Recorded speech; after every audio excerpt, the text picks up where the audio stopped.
I did my time. I was fortunate to come back from that, and my expectation was, that I would just live a long, healthy life with my family.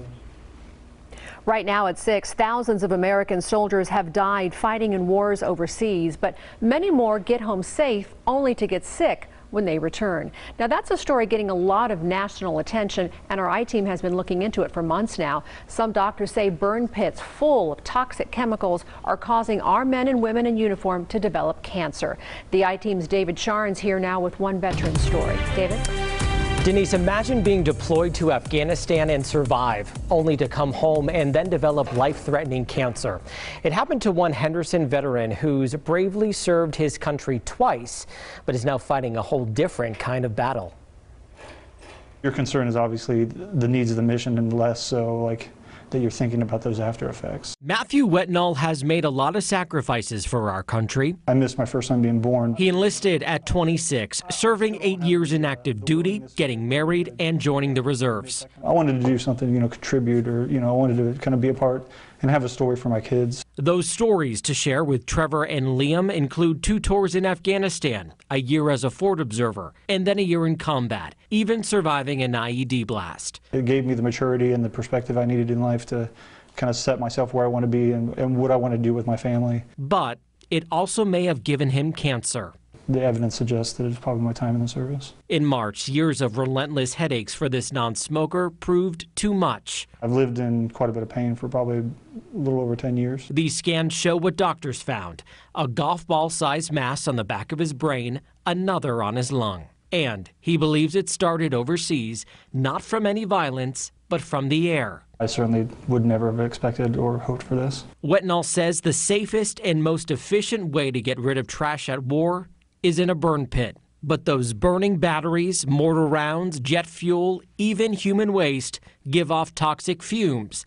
Lethal smoke, evidence shows, is sickening America's brave. Trash was lit on fire with jet fuel, JP8, which contains benzene, a carcinogen. Dr. Anthony Sema is studying burn pits' effects on the lungs.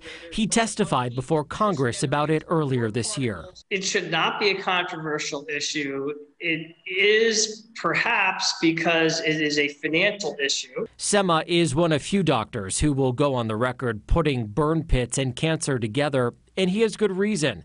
His research found chemical compounds from those burning piles of trash in our veterans' lungs. At least in our samples from these patients, we've definitely seen that. He equates it to what happened to rescuers at Ground Zero. Months of working on a burning mound of metal and dust, leading to cases of cancer among 9/11 first responders. I think there's a failure of anybody that could be affected by this. Just like that battle in the Middle East, there's no giving up here. But getting help from the federal government is proving to be a new kind of warfare. The Department of Veterans Affairs says it is studying burn pits and potential long-term health effects. But right now, the agency doesn't acknowledge a connection. Collecting and organizing and structuring every bit of detail that I need to know who can help. The family's kitchen table, now the command center for this whole new conflict.